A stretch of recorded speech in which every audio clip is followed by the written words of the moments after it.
Today is the 5th day of February 2015, and we are continuing our series on Savitri with Dr. Alok Pandey. Alok, namaskar. Mother told Udar, Savitri is a mantra for the transformation of the world. Where do we begin? Actually, this is where we had stopped. Yeah. The transformation begins with release from ignorance. Yes. Yes. I think that's the first fundamental step. Because if we remain stuck in the mud of ignorance, then it remains like an idle dream. So it's very interesting. Last time we read these two cantos in book 1. And then suddenly we see this shift. The first two cantos prepare background. Very interesting shift. Very interesting shift. And in between that shift, the secret knowledge. Yes, the secret knowledge. So the shift is actually there is a in book 8 we see only canto 3. Mm-hmm. So it continues with book 1, canto 1, canto 2. It's almost like the logical continuation. The day Savitri wakes up and then she goes to the forest where Satyavan dies. Death in the forest. But then the rest up till that point is like a flashback.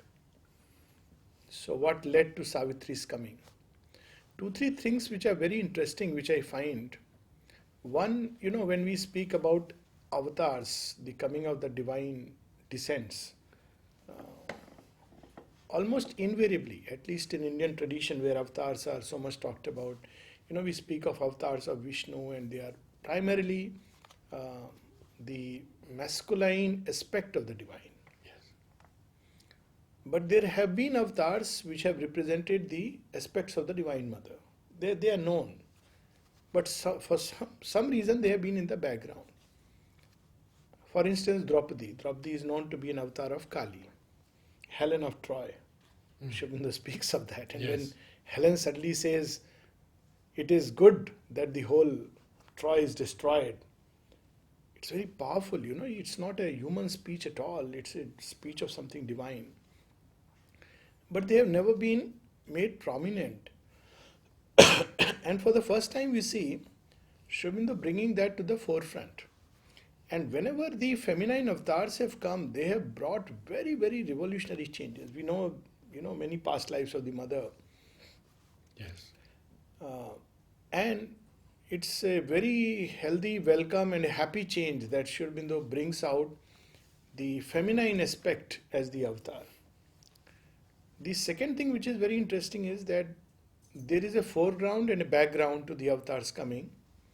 There is a field of preparation, a work which has to be done. So we see before Christ comes, there is, a proclamation about Christ coming and a kind of preparation that takes place. This preparation is at a twofold level, one a positive one, second a negative one, where people feel oppressed more and more and they wait for the advent. And there is also a positive one where there is prophecy that someone is going to come who will be like a redeemer. We see it in the story of Krishna, we see it in the story of Rama. And John the Baptist. John the Baptist, that's Christ. it. That's what I was referring to. Exactly. And now with Savitri, Aurobindo starts with that very powerful line.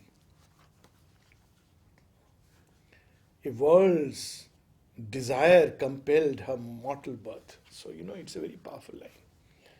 That the anguish and the aspiration of a world. We have a similar story in Ramayana where Sita is born because of the anguish of the sages and the seers. And all their anguish and pain and desire for something greater and higher and nobler and purer is kept in the earth in the form of their blood because they have been killed by Ravana. And it is King Janaka who finds that pot full of blood which has transformed itself into a lady, into a girl, a baby girl. So it's a very symbolic story. Obviously, it's not a physical event. So we see something very similar, that a world's desire compelled her mortal birth. So in one line he summarizes. And then what follows is a long journey of Ashupati, and Ashupati is the forerunner who comes to prepare for her descent. After all, if the spaces are not ready, how will the work go on? And it's interesting that there's just one line about One heaven. line, very powerful. You know, some of the lines of Sri Aurobindo are so power packed, they conjure a whole world of meaning. And this is one of those lines, a world's desire. It seems that everything that human beings have experienced, every anguish, every pain, every breath, which is a breath of life and a breath of death, every pang of nature, all nature dumbly calls to her alone. Yeah. Every failure, every success, every change of season goes eventually into the great coming. The world's desires, unqualified. Yeah. So it's something very powerful, very wonderful. But she will come. Where is the field? And that's where we see in Mother and Sri Aurobindo's own life that how Sri Aurobindo actually prepared the field for the mother's coming. Yes. And at one level, of course, mother's yoga was a very silent yoga. Very few people knew about it. Theo knew, and his wife knew, and some people in her immediate vicinity. But Sri Aurobindo's yoga, obviously, partly the Indian sensitivity, and they were aware. And then when he withdrew to Pondicherry, that something special is happening. But two things which strike us. One, you see why the feminine aspect of the divine, when they come as avatars, why they are not in the forefront. So in one of the places, the mother says, "Let me remain in the background, let them worship thee to their heart's content." Because they work, they give themselves to the work. And the second thing which strikes is when Sri Aurobindo prepares the field through the Arya, through the small group of disciples, and of course those famous letters, the mother, the very first letter, which was written basically as a message, that book, the mother. To a devotee. No, the first letter was just a message Oh. on 21st February 1927. So soon after the mother was established as in the forefront of the ashram as to who she is. And then 2, 3, 4 are written to, 2, 3, 4, 5 are written to, in fact 3, 4, 5 are written to Punam Chand, a devotee. And the second also partly was written to Punam Chand, but it was enlarged. And 6 is a standalone. Some say that it was written in response to T.V. Kapali Shastri, but nevertheless a standalone.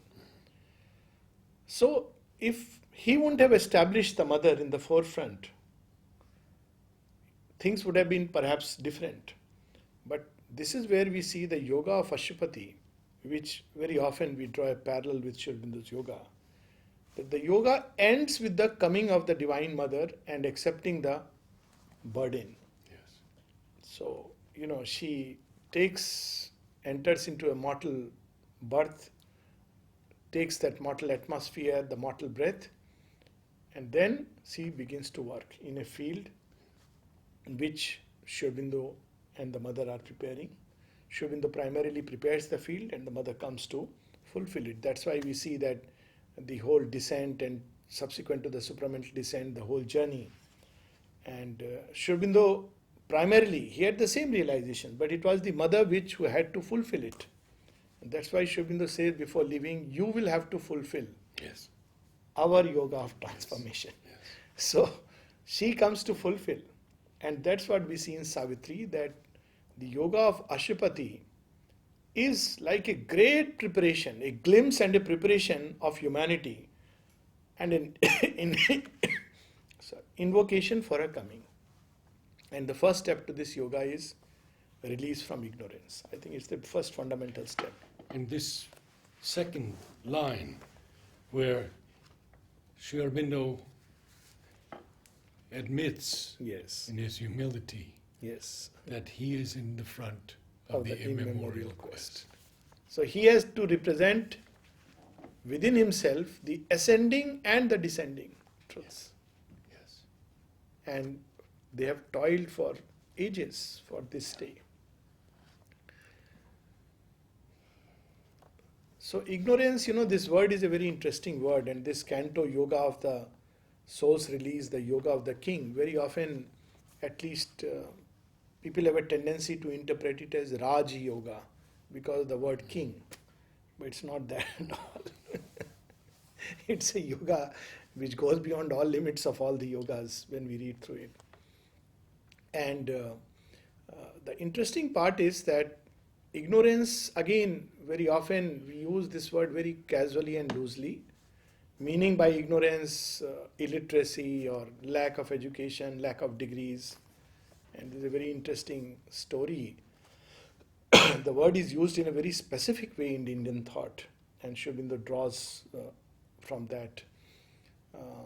When Anandamayi Ma, somebody went to meet her, and he had a big card with all the degrees, PhD, Harvard, DLit. So the person, her secretary, didn't know how to read all this, so he said, Mother, somebody very Vidwan is knowledgeable, has come to see you. So she made a very interesting remark that how come there is some knowledgeable person in this land of ignorance? So now this land of ignorance is a very interesting phenomena, and I think Plato has spoken about people being tied and looking at shadows on the wall. But to make it more simple, we live inside a room. We read previously, this world is a jail. The material universe is like a jail. Now, why it is a jail? Because it doesn't allow us to see beyond the obscure walls of matter. We don't see. We know, we have been told, we have faith, or we may doubt that there is a divine presence behind, but we don't see. So we are still in the three-dimensional world. It's a trap. Now, inside this room, we have certain objects which somehow have come into being. We don't know who kept them there or whether there was somebody or not. And we play with those objects, we try to understand them, and inside this room, we may understand everything about every object, how it works, by opening it, reassembling it, even, improvise upon it. If we have the material, we can improvise upon it. And yet, we are ignorant if we have not opened the door and seen what lies beyond. And beyond are sun fields, sun belts of knowledge and moon belts of delight. So this is the ignorance where we identify ourselves with a limited consciousness. And that limited consciousness is the consciousness of our mind, vital, and the body. So when we are identified with it, we are in a state of ignorance. But knowledge is when we emerge out of that and we begin to experience the real world. Unlike what people normally say, this is the real world and that is an illusion. But when one experiences that, that's much more concrete and real. And this is almost an illusion. Because it's so vast. Imagine, stepping out of this room and being under the vast sky with its wonderful panorama, the ocean, the birds, the trees. Then where is this room? A small little place, a fragment and a residue. Aurobindo uses that word. Yes. Our earth is a fragment and a residue. So this freedom that comes. Now the interesting part is in the third canto, there are several movements by which, or not by which, but the freedom has been described. What is that state of freedom? The state of consciousness, its effect upon Ashupati, and then how it tends to grow inside till there is a complete freedom.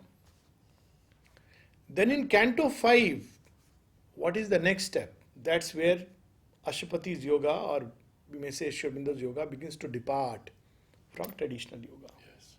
In traditional yoga, you have glimpses of this beyond the mind states. And one is very happy. One can go into samadhi in each of these states of higher consciousness, higher world, illumined world, intuitive mind, and eventually withdraw. But in Aurobindo's yoga, when he gets freed from ignorance, I mean, this ignorance was a self-imposed ignorance in his case. He discovers a greater world of splendor and delight and knowledge waiting to come down. And that's where the whole journey begins to change. And the discovery of both these worlds are beautifully given in the secret knowledge. Yes. So, very often people have a tendency to read records of yoga and to say, oh, these are Sri Aurobindo's experiences. Of course they are. But read by an unchaste mind, and all of us have an unchaste mind, without a corresponding experience, we may be misled. Whereas when we read Savitri, he has not only packed those experiences with a amazing, mantric power, it also helps us to come out into that state. So, the very fact that we read this canto, it helps us to come out of a mental prison, because suddenly he gives us a glimpse of what lies beyond. And just see, some of these states are amazing. And there's the 8th line that hooks up with the first line. Yes. Brought down to earth's dumb need, her radiant power. Yes, so he did absolutely. it. He brought it. He brought it down. And then, how he brought it down, all that is, paying here God's debt to earth and man. So he comes to pay the debt. And we'll read about that debt in Canto 4. Yes. A mutual debt. So when earth comes, it's already, she has accepted the challenge and of the transformation. So the divine knows it, acknowledges it, and comes time to time to pay back that debt, so that it can evolve into a greater vision and glory. Then, of course, on page 23, we have a beautiful description of the psychic being, when he talks about this bodily appearance is not all. Yes. So, just as, Ashupati, the king, is a mask, translucent mask, but what hides behind Ashupati is the glory of the infinite. So too, now here, Sri Aurobindo is bringing a very deep Vedantic truth. So too, we are all masks, and hid in us is a seed of that glory.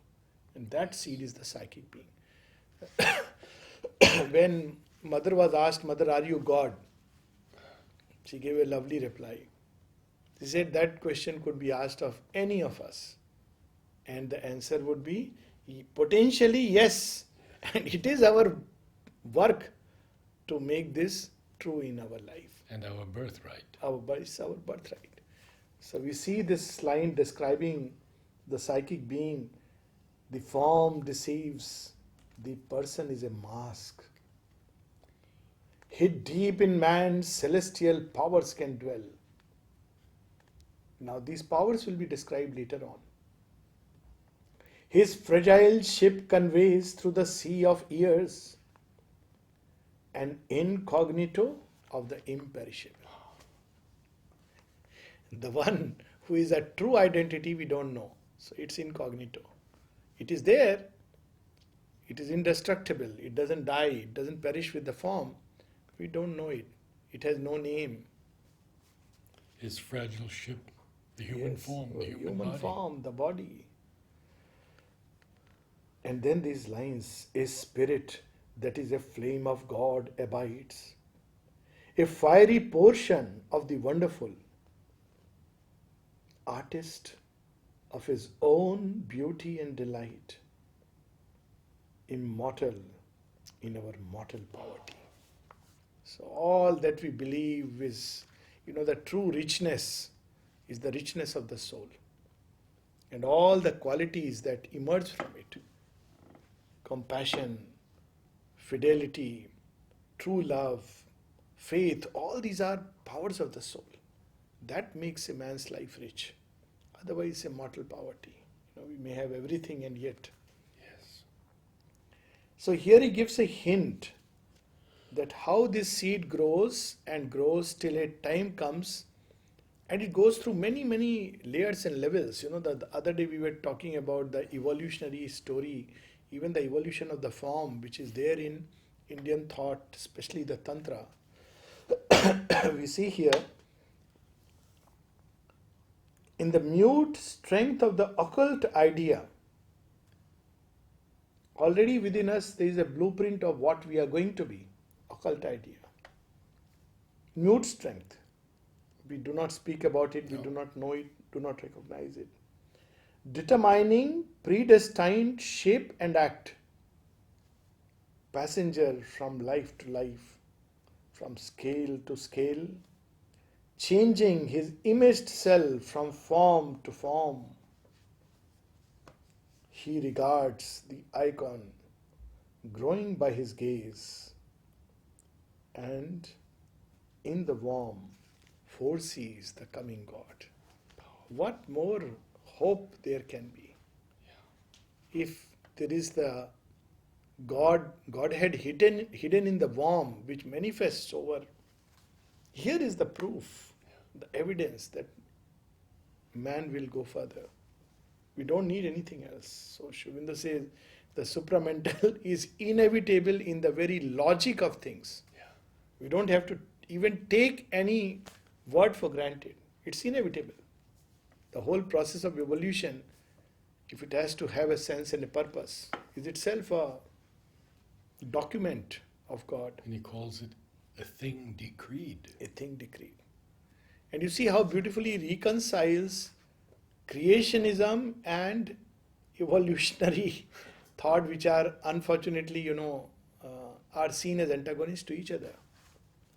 You see the occult idea, what is really in creationism, that everything has been already created.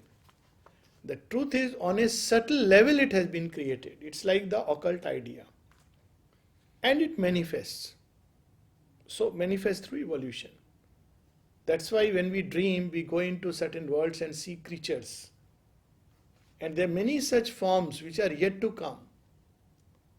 That's why man sometimes dreams of them, imagines them, and they will manifest in a process of time. And what would you say of the idea of predestination? Yes. It is the soul that chooses the event and circumstance for its growth. It doesn't choose based on, I'll be comfortable, I'll be happy. Well, it will be happy and comfortable, but in a different way, not just with physical comforts, but when it finds the Divine Mother's lap, it will be happy and comfortable. So it chooses that path which will lead it towards that, like a river rushing towards the sea. So predestined act. We think this circumstance, that circumstance. But as he says, Ananke is one's own decree. We decide, we choose, but not this we which we regard as ourselves, but something much deeper. So, and then of course this journey continues, and where does it end? With a complete identification of the divine. And that's why we see on the next page, in the creature, the unveiled creatrix works. Even now she works. Next page, page 24. Even now she works, but she works in a veiled way. She works through the lower nature. And so the lower nature invariably distorts the promptings from within. The divine will gets deviated into various forms of desire. The energy is lost and wasted. The mother said so many times that so many times I have given you the energy for progress, for transformation, for healing, but invariably man wastes it. And she's taken pain away and suffering away, and we allow it to come back. We call it back. She even talks about when somebody was in a state of possession and how she drove away that seed of vanity. Yes. But the person suddenly felt that he is nobody and nothing. One wants to be special and extraordinary. And that's why one called back the madness. So she says it's not that one cannot drive away, but man is open so readily. The first thing that man does with his freedom, not freedom, independence, the Mother makes a distinction between the two, is to make a pact with the forces of the vital world. This is how she describes in the agenda. Man was given this independence to choose, but he invariably makes a pact with the vital worlds. and opens the door to his disaster. That's why we have a long, dim preparation, which is described later. But right now, in the creature, the unveiled creatrix works. Her face is seen through his face, her eyes through his eyes. Her being is his through a vast identity. Then is revealed in man the overt divine. This is our work. As he says, the work of works. This is the divine life. To live divinely, to think divinely, to act divinely, to feel divinely. Right now we live within the human frame, or maybe the human animal frame. And then look at this, showing those two sides, the Vedantic and the Tantra side, the static and the dynamic side. A static oneness and dynamic power descend in him.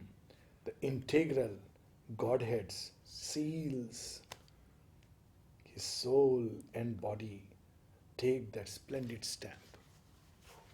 Aurobindo describes peace is the sign of the divine presence. That is the static side. And Ananda, the sign of the Divine Mother's play. So beautifully. So the static side brings peace, liberation. Yes. And the dynamic side brings Ananda and new creation. So we have the Aurobindo and the mother and the touch, and then he describes what a long preparation human life is, and then he connects it in a beautiful way until at last is reached the giant point. So we go through several layers of evolutionary degrees until we reach that point through which his glory shines, for whom we were made. Look at this line, the giant point. How can a point be gigantic? Now, this is the beauty of the divine mathematics. The psychic is no bigger than the thumb of man. Yes. And yet, it alone has the capacity to put us in touch with the universal being who dwells in all. Shouldn't that another place in Secret Knowledge also describes it as a fathomless point. Yes. It's a point. So we narrow, enter into it, and we touch it.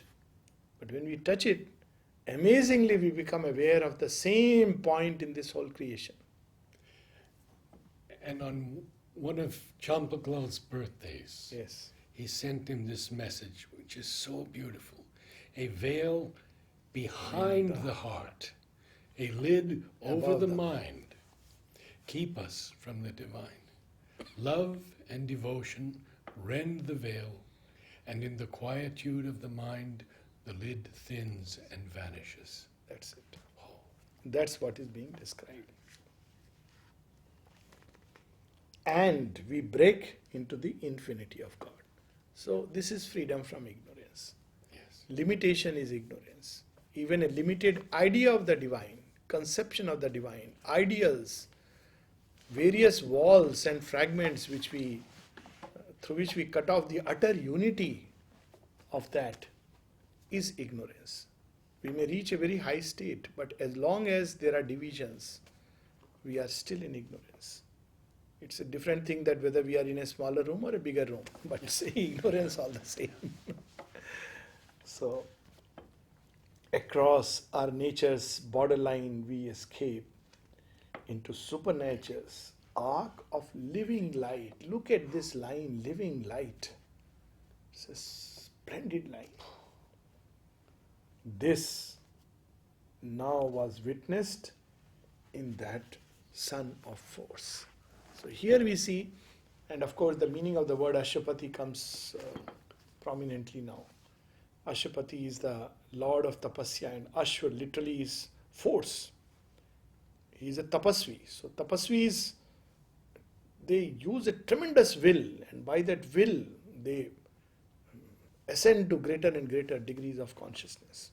So that son of force, he has embodied that power inside him, the power of tapas, with which he is ascending. So Sri Aurobindo uses sometimes very interesting phrases. Yes. He is not using a traditional word tapasvi. This now was witnessed in that tapasvi. Witnessed in that son of force. By his tapas he has brought it out. Anyone could see it. That's it. So, and then, there are descriptions of states of this higher consciousness which are very interesting. And we'll just read just a few of them. That what happens. So on page 26, we have some very interesting lines. Yes. I've read this passage over and over again. It is Why don't so you? Why beautiful. don't you read it? It's something tremendous. Yeah, it's fine. We can read it. From here? Yeah, it's powerful. As so he grew into his larger self, humanity framed his movements less and less. A greater being saw a greater world. Now, Mother has spoken about this whole passage, and she has said this is how those with a new consciousness, the new being, the new man, he will have these things very naturally within him. So, all that Ashwapati is experiencing are faculties and capacities which will be natural to the Superman. So we can't pretend to be Superman. It is something which is... But it's such a description Yeah. of his growth into the recognition of his avatarhood. Yes. Where shall I read? Even his first steps broke out. Even his first steps. Even his first steps broke our small earth bounds and loitered in a vaster, freer air. In hands sustained by a transfiguring might, he caught up lightly, like a giant's bow left slumbering in a sealed and secret cave, the powers that sleep unused in man within. In the psychic cave, where they are lying dormant. In matter's depths, where they are lying dormant. Yes.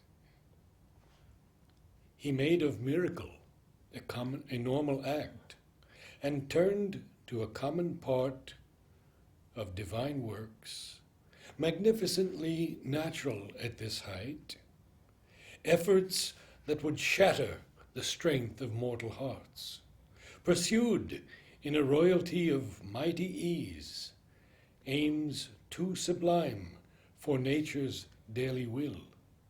The gifts of the Spirit crowding came to him. They were his life's pattern and his privilege. A pure perception lent its lucent joy. Sri Aurobindo speaks of this perception in Alipur jail. He says, suddenly my eyes were unsealed to the sense of beauty hidden behind everything. And look at it, where? In the jail. Is this when he sees Vasudeva in everything? Yes. And he also had this sudden vision of beauty in everything. And he says that everything began to appear. So pure perception. Our perception is distorted. We see the mass and we react. And it's a lucent joy. Lucent joy. Its intimate vision waited not to think. It enveloped all nature in a single glance. It looked into the very self of things. Deceived no more by form, he saw the soul. In beings, it knew what lurked to them unknown. It seized the idea in mind, the wish in the heart. It plucked out from grey folds of secrecy the motives which from their own sight men hide. So many examples in Sri Aurobindo and the mother's life. And some of them are very funny also, where somebody had a particular intent and the mother would know it. Yes. and also the other which people were not aware. And they would say, no mother, no mother, and she would say, no, you don't know. And much later the person would come to know that yes, this was my need which I was not aware.